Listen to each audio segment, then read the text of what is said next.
Jogging by. Good morning Philippines and good morning UAE. So nandito tayo guys sa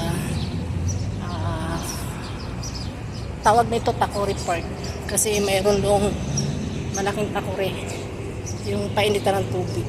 So yun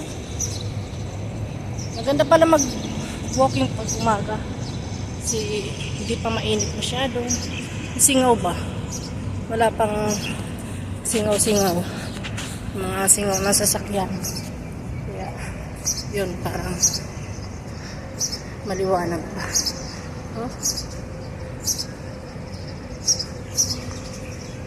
Mukha ko. Parang magang kamatis. Diba guys?